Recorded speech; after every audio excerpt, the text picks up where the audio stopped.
Hello, patriots, praying citizens, and truth seekers. Today is Friday, February 14th, 2020, and I'm Lori Colley, getting right to the point. Are you ready for some action?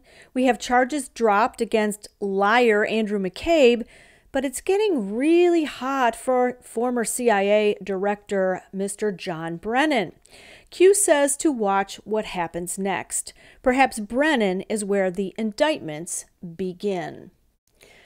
Now, I need to talk to you about gold. There's a reason that it's been around for thousands of years as an investment, and that's its simplicity. There's nothing complicated about gold. You buy it, you get tax relief on it, you store it, and it protects you against inflation, and then you sell it when you retire. Gold keeps you safe and secure in your senior years, and nobody makes it easier to invest than Noble Gold. They'll walk you through the process so it's fast, safe, and simple. Call Noble Gold today at 877-646-5347 and tell them Lori Colley sent you. Or you can hit the link below and get the free gold and silver investment guide. Now, before we jump into the Q posts, I wanted to start with this from 7 a.m. February 13th, yesterday morning, from President Trump.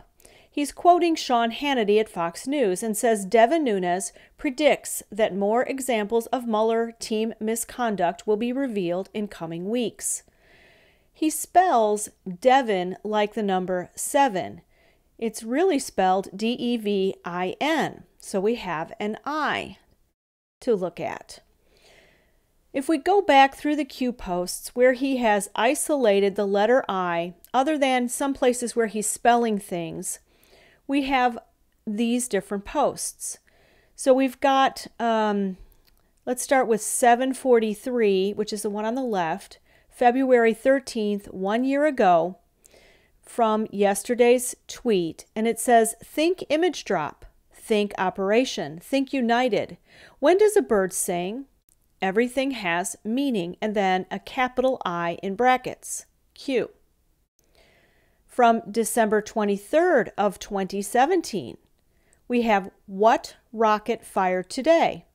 And then in brackets, I, message sent, Q. So notice at the top, just a headline from a basic search shows us that on December 23rd of 2017, the SpaceX rocket, quote unquote, dazzles in California's sky. And this is the same rocket that carried Iridium satellites into orbit in June. So we have perhaps the I for Iridium. Iridium is a chemical element. And then Q post 441 from December 23rd of 2017, the same date. And Anon asks Iridium, and Q responds, future news will unlock more of the message. Missing I confirmed. All right, so if it is Iridium, this is just from another basic search on the internet. The main use of Iridium is as a hardening agent for platinum alloys. With osmium, it forms an alloy that's used for tipping pens and compass bearings. Iridium is used in making crucibles and other equipment that's used at high temperatures. It is also used to make heavy-duty electrical contacts. Iridium is a transition metal. So it is always used to harden platinum. And it says underneath here, platinum, palladium, rhodium, and iridium are used to coat electrodes, the tiny components in all electronic products, which help to control the flow of electricity. Platinum is used to make fiberglass, liquid crystal display LCD glass, and flat panel displays and cathode ray tubes.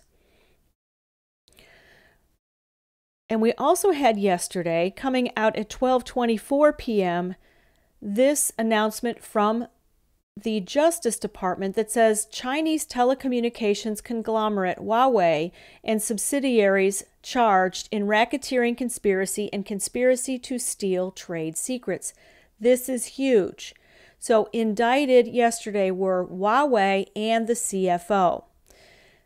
In this statement, it says 20 years of efforts to steal the intellectual property of U.S. businesses, including source code and user manuals for internet routers, antenna technology, and robot testing technology, And Huawei did that to develop its own business. According to the indictment, Huawei entered into a number of confidential agreements with American companies to obtain the IP.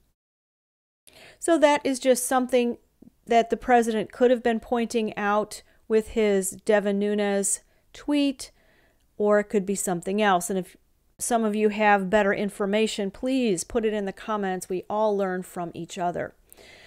All right, now we're going to shift over to Evergreen. Now, you may have been following this little thread here, and it goes back to a photographer, an official photographer for the White House. Now, you notice here this picture on the bottom of President Trump. One is black and white, and the other is color. This was taken by an official White House photographer. And you read on the bottom right, February 7th, today, @Real Donald Trump was dancing with the sunset and strong winds when he walked to the Oval Office from the Marine One on the South Lawn. Photo by William Moon. That's the photographer's name. Okay, and then Donald Trump wrote on February 8th, more fake news. This was photoshopped, obviously, but the wind was strong and the hair looks good, ? Anything to demean. Then above that, someone responds and says, this is not a fake news, everybody. Photographer is William Moon, Twitter handle Photo White House, and he just told me the picture was never photoshopped. Use the Apple smartphone's photo app to adjust the color of the picture. So was a president calling attention to this photographer? And then we had just yesterday define, maybe it wasn't yesterday, it was the day before, define Evergreen, which we know is Hillary's Secret Service code name, and it says non-standard definition. So if you go to this White House Photos account, he also took this picture. And this is a holly bush, but he says here, the evergreen tree is stubborn woman / when the coldest day comes / she never abandons her red babies / becomes home of birds.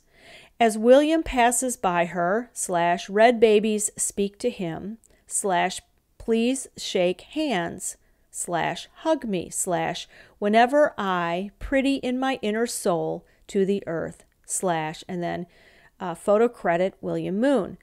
So if you've ever touched one of these bushes, you don't want to, because every corner of that leaf is sharp as a pin, and they're horrible to try and cut back.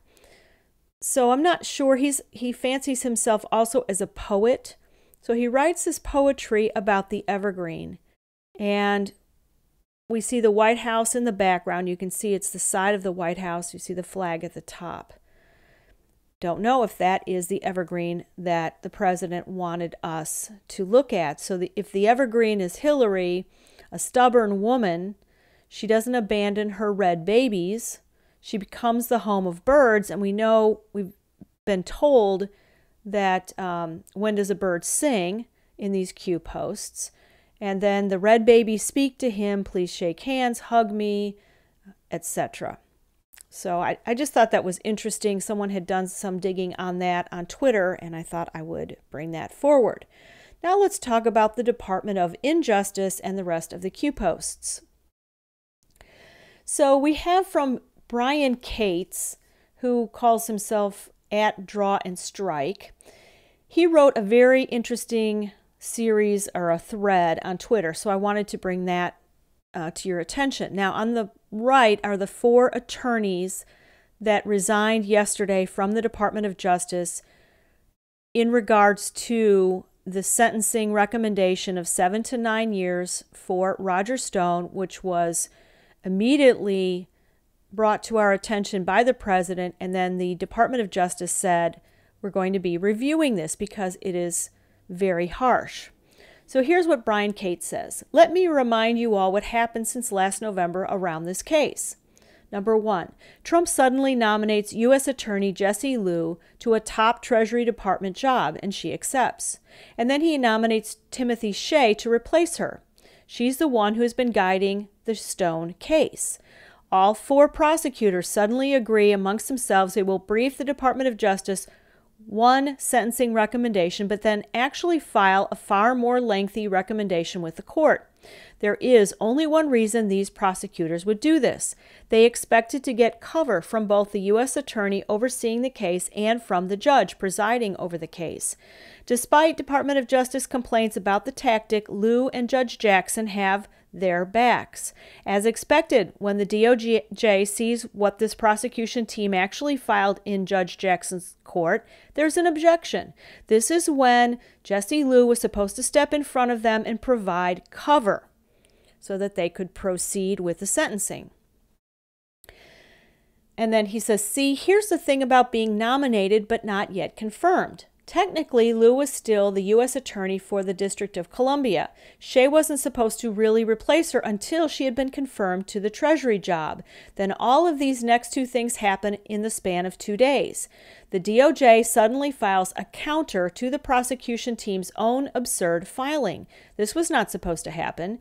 The Department of Justice would have informed Lew first that they were doing this, and then she'd have warned them. When the prosecution team rushes to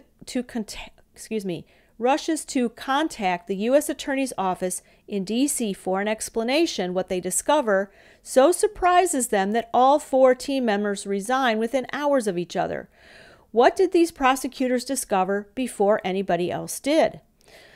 The Stone prosecution team discovers 2 things. Trump had just withdrawn Lew's nomination to that cool new Treasury job, and Attorney General William Barr had just told Lew that Shea was replacing her immediately. They don't have any cover. They've been burned. So what happens the very next day? Stuff that started to come out more than 2 months ago but didn't get any attention really suddenly bursts into the surface in a way that cannot be ignored. A juror so biased, any attempt whatsoever at I don't even know how to pronounce this, Vore dire, would have caught her and excluded her instantly, not only ended up on the Stone jury in Judge Jackson's court, this female juror ended up being the forewoman of the jury that convicted Roger Stone. So he says that could only happen if the judge was either corrupt or incompetent. Looking into this issue, several facts emerge. Stone's defense team moved to strike this juror from the pool. Judge Jackson refused. This juror filled out a questionnaire about social media and elections, in which she lied. So you have all of these facts leading up to the place where we are, that we have a very corrupt judge or a very stupid one. I'll let you decide which one you think it is. All right, so now we've got the William Barr issue. And there are about 11 points to this next section that'll take us into the Q posts. So number 1 is Barr has to appear impartial. So if we go back to this Q post from December 14th, it says, when a B-2 bomber is no longer stealth, that's William Barr, think public statements made last week, what must that signal? Planned coordinated attacks on Barr coming. Smear campaign. Public opinion is important. Information warfare, a traitor's justice. Q post yesterday, don't know the number, but it has to do with Jim Jordan, and it takes us to his tweet that says, Democrats call on Barr to resign. Really? Bill Barr is fighting to hold the FBI accountable for lying to the FISA court 17 times. And Q puts with it this meme that's got Nancy surrounded by Adam Schiff, Jerry Nadler, and the late Elijah Cummings. It says, haven't you figured it out yet? It's not about Trump's corruption. It's about making sure you don't find out about their corruption. So my number 2 is the DOJ announces it wants to review the Stone sentencing recommendation, and we have the Democrats calling on Barr to resign. All right, then number 3, Barr goes on to the mainstream media to declare his independence and criticize the president. He has to do this. He said, I'm not going to be bullied or influenced by anybody, whether it's Congress or the president. I'm going to do what I think is right. And this is in response to President Trump voicing his opinion that the 7 to 9 year sentence recommendation for Roger Stone was completely unfair and inappropriate. Then he also says, I'm happy to say that, in fact, the president has never asked me to do anything in a criminal case. However, to have public statements and tweets made about the department, about our people in the department, our men and women here, about cases pending in the department, and about judges before whom we have cases, make it impossible for me to do my job and to assure the courts and the prosecutors in the department that we're doing our work with integrity. So here's where he proves to the mainstream media that he is completely independent and impartial, and he's pushing back against the president. So the mainstream media goes tilt. We had one House manager who was on, I think it was CNN. She is a black female. She said that she thinks that this is all a trick and that Barr and Trump colluded about this strategy before Trump tweeted what he tweeted and Barr said what he said. Okay, that's her opinion. The rest of the mainstream media thinks they don't know what to think. So notice this first tweet from Maggie Haberman. She says, remarkable quotes. Barr is possibly, unless I'm forgetting someone, the first actual sitting cabinet official to criticize Trump. And then Stephen Mazie writes, feels a bit like kabuki theater. And then she responds with something that is absolutely unintelligible. So I'm going to read it, and it's going to sound like I'm making mistakes, but I'm not. Answer to tweet her, it is will be in how Trump responds to coverage of it. Answer to tweet her, it is, will be in how Trump responds to coverage of it. So that's number 4. Number 5, while all this is going on, Durham is digging up real dirt that implicates Brennan, Rice, and Obama, among others. And I point to this New York Times tweet. Justice Department is investigating CIA resistance to sharing Russia secrets. The prosecutor was assigned by the Attorney General to scrutinize the agents and analysts who sought to understand Russia's covert operation. Sean Davis reminds us that multiple foreign governments hacked Barack Obama's email while he was president, which could explain why James Comey was so eager to make the investigation of Hillary Clinton's illegal private email scheme go away. All this stuff is bubbling up, which is really important.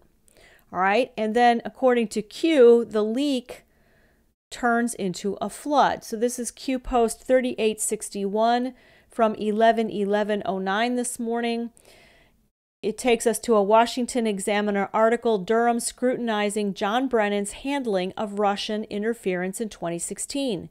He says, read carefully. Sound familiar? Sometimes a leak turns into a flood. So I'm going to go through this, and I've picked out the most important things, but it's kind of long, so hang on. U.S. Attorney John Durham is reportedly reviewing John Brennan's analysis of Russian election interference, including scrutiny of the former Obama CIA director's handling of a secret source said to be close to the Kremlin.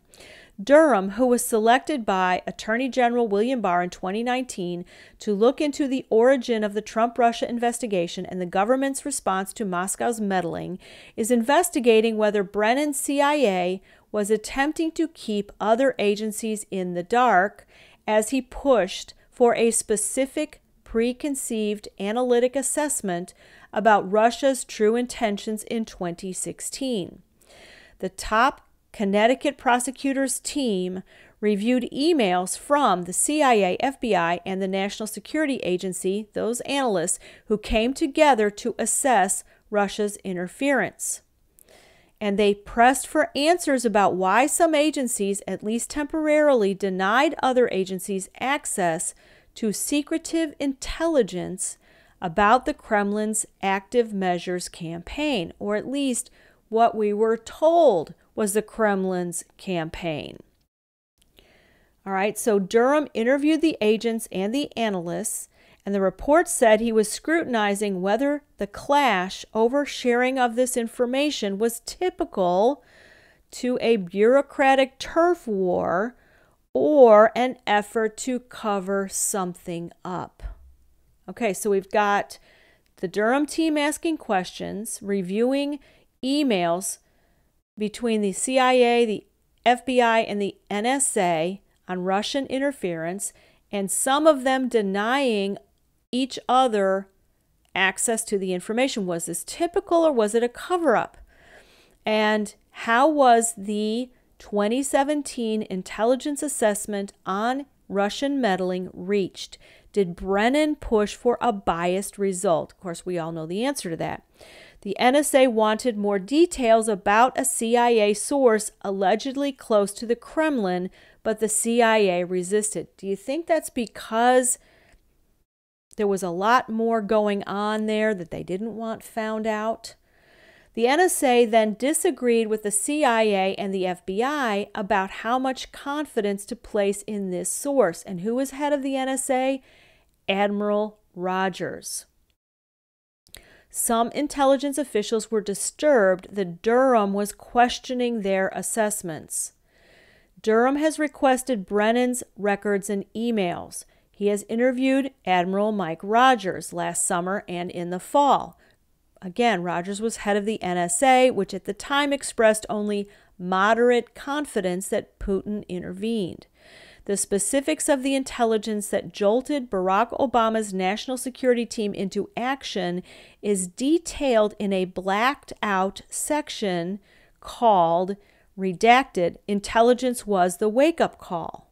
All right, so what then that takes you to an older article from the 12th of February, and this is what was in that article about the wake-up call. So there was a 54-page report that was given to the Senate, or that the Senate, conducted this investigation. They have a 54-page report. And it says, quote, Moscow's history of leaking politically damaging information and the increasingly significant publication of illicitly obtained information by WikiLeaks were not sufficient for the administration to take immediate action on the DNC breach. So this has to do with the fact that we all know that the breach at the Democrat National Committee, where Hillary's emails got stolen and the DNC emails got published by WikiLeaks, that wasn't a breach that was because of the bandwidth or whatever. I'm not a you guys know I'm not technical at all. It was not, they were not able to hack into it and get the information. It had to be downloaded onto a device. So this report says that the publication of this information by WikiLeaks was not sufficient for the administration to take immediate action on the breach. And Brennan provided a wake-up call, or was provided a wake-up call with guarded information, okay? And he gave it to Susan Rice, the one who went on all the shows saying that Benghazi was caused by a video. And Susan Rice hung on to it only for an hour or two and wanted it, or made sure that it got over to Obama. Brennan wanted only some congressional leaders to know about this wake-up call and kept the information from routine channels. So the only people that got to know about it were the Gang of Eight plus Pelosi, Ryan, and McConnell. They were briefed individually over 2 months. That right there is fishy. The NSC began preparing the response, and the discussions were atypically restricted to exclude certain key officials, including the Secretary of Defense, the Secretary of State, the Secretary of the Treasury, and the Joint Chiefs Chairman. So they wanted to keep this close, hold your cards close, don't let people know, and then you just dole out the information to the Gang of Eight plus 3 other people over 2 months. All right. And then the other point in this article was the weaponization of this information began with posts by Guccifer 2.0 and Russian-operated corporation or company or group called DC Leaks. 3 days after WikiLeaks published the DNC emails, the FBI announced the investigation. Okay, so there's a lot of sketchy stuff in here that doesn't completely make sense because obviously we're only getting bits and pieces at this point. All right, there's one more piece to this. The Brennan-related intelligence was likely detailed in a June 2017 Washington Post article, which stated that in early August of 2016, the CIA sent an eyes-only envelope addressed to Obama that contained an intelligence bombshell from sourcing deep inside the Russian government that detailed Putin's specific instructions to help Trump and hurt Clinton. The material was said to be so sensitive it was kept out of the president's daily brief. So this is that wake-up call information. One day after Trump gave Barr full and complete declassification authority to examine the origin of the Trump-Russia investigation in May 2019, the New York Times published a piece on this source long nurtured by the CIA, whom the outlet hinted was now in danger of being exposed in Russia. See, they have to create all this espionage, this cloak of secrecy, and this because they're protecting something that they created in the first place. But he had already left the country. The source's initial resistance to being pulled out reportedly led some to question whether he might be a double agent. Hotly disputed reporting by CNN and others in September 2019 about the reasons for the alleged source's apparent 2017 exfiltration from Russia eventually exposed his identity and revealed he was living in the D.C. area. He's since been moved, and it's not known whether Durham has questioned him. It doesn't smell right, does it? Okay, and then here is the New York Times article, just kind of a synopsis. The Barr-Durham investigation of CIA, NSA, FBI officials who sought to understand Russia's interference appears to be hunting for a basis to accuse intel officials of hiding evidence or manipulating analysis. It's very interesting that the New York Times is even looking at this stuff, right? And then within this article, Durham is a potential pathway to proving that a deep state cabal conspired against POTUS.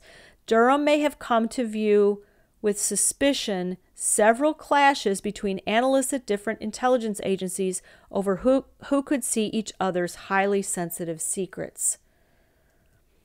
And finally, Durham appears to be pursuing a theory that the CIA, under its former director, John Brennan, had a preconceived notion about Russia or was trying to get to a particular result and was nefariously trying to keep other agencies from seeing the full picture lest they interfere with that goal. This is the coup, this is the key, and Durham is on it. Q-Post 3862, Andrea Junker. She is a self-described digital nomad. She says home is the here and now. She's an activist, #resistance, and a member of the #impeachment task force.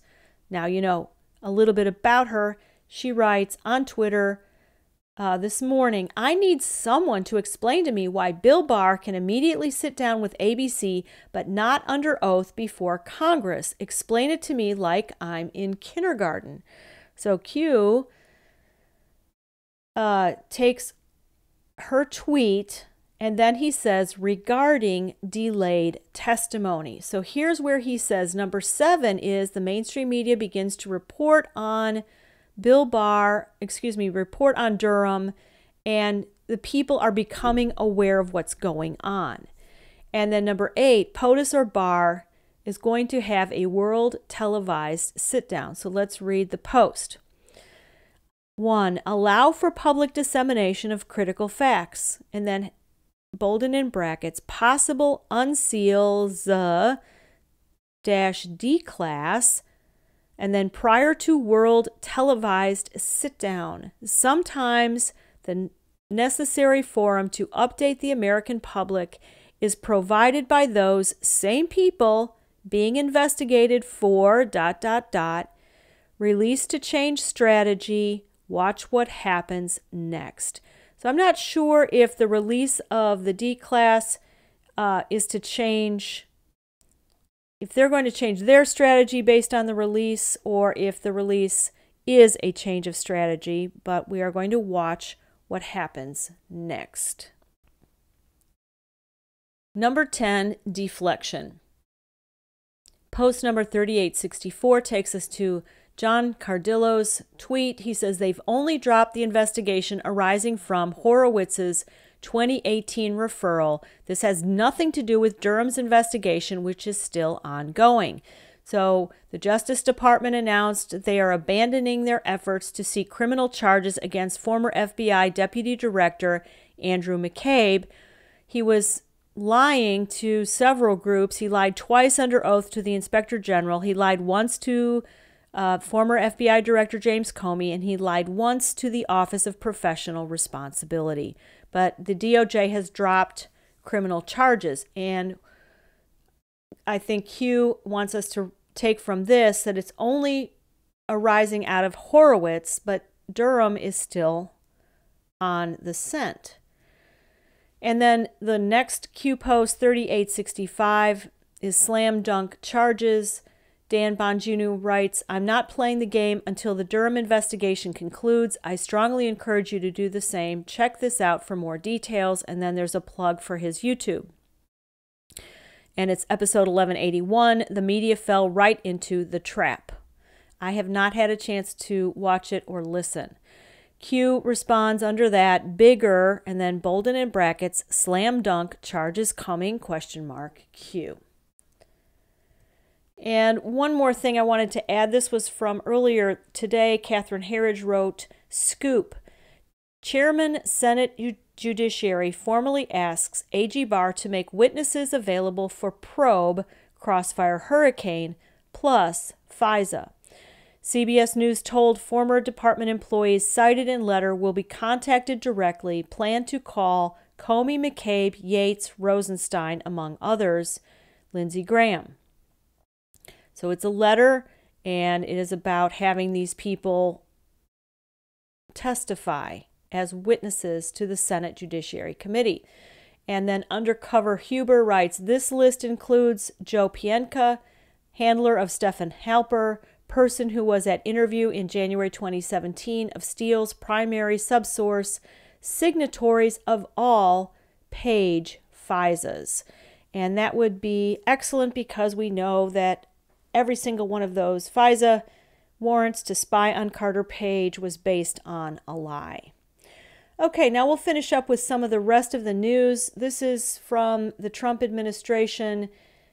Yesterday, they notified Congress that they will divert $3.8 billion from the Defense Department budget to build the border wall. This is in addition to more than $11 billion already identified to construct more than 500 miles of new barriers along the southern border. And then the president issued a statement, I have determined that it's necessary to continue the national emergency declared in Proclamation 9844 concerning the southern border of the United States, Donald J. Trump, the White House, February 13th, 2020.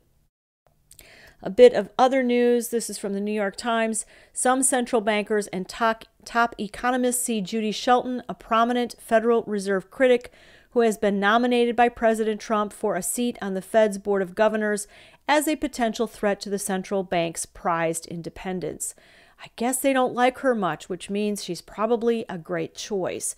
And then also coming out today, creepy porn lawyer Michael Avenatti was found guilty of betraying his client and trying to extort Nike. Justice prevails. And then I don't know if you've seen this. We had 8 Republican senators voting with the Democrats on Virginia Senator Tim Kaine's resolution to restrict the president's power regarding war. Senator Paul and Mike Lee were two of those who voted with the Democrats. Also, Lamar Alexander of Tennessee, Bill Cassidy of Louisiana, Susan Collins of Maine, and Jerry Moran of Kansas, and Lisa Murkowski of Alaska, and Todd Young of Indiana. The theme that united them was the constitutional responsibility of Congress to declare war. Senator Paul argued that his vote was not because of partisan disagreement. Rather, he insisted that Congress is the only branch of government with the constitutional authority to declare war. He says, quote, "For me, this debate is not about party. I have supported the constitutional mandate that Congress must declare war under both Democrat and Republican presidents, and I will continue. For me, this debate is not a dry and esoteric debate. It's a debate about life and death." All right, I am not 100% sure about what this means, but I think some of this restricts the president's ability to carry out sorties like were done against Soleimani and Abu Bakr al-Baghdadi. It takes 60 days for Congress to debate something, and I mean, I don't know, maybe you all have better information about that, but I don't think it's a good thing. That's just my opinion. If the president needs to do what he needs to do, I think he should have the freedom to do it. And when we elect a president, we elect someone we trust in that position, hopefully. All right, we're going to finish up here. Thank you all so much. I know this was a long one, lots of information, very interesting, sometimes hard to keep up with. I think as we get closer and closer to the goal, things are going to happen faster and faster. And in the spirit of the season of when is the right time and the timing, which is so important, we all think about the people that do not know anything. And some of them are in our families and some of them are friends. And we try to help them start to ask questions, to wake them up. God knows the timing, and so we trust him with that. Ecclesiastes is a great chapter 3, about timing. I have chosen verses 1, 16, and 17. "To everything there's a season and a time to every purpose under the heaven." And then he talks about, a time to be born, a time to die. I'm sure you've heard those verses before, but then I thought this was important. "And moreover, I saw under the sun the place of judgment, that wickedness was there, and the place of righteousness, that iniquity was there. I said in my heart, God shall judge the righteous and the wicked, for there is a time there for every purpose and for every work." And Father, we say amen to your timing. We trust you, Father, with all of it. We lift up our president. We ask you to keep him safe, Father. We lift up our military. We thank you for their service, for their example to the rest of us, what it means to be selfless. And we thank you for each and every soul who serves in our military, our frontline law enforcement, first responders, for the men and women in this country, Father, who have given their lives for their friends. I thank you for this audience, Father. Keep us safe. Help us to have a great weekend, to worship you as we choose and as you direct, and to come back ready to fight on Monday, because this nation is worth fighting for. I thank you all so much. I will see you next time.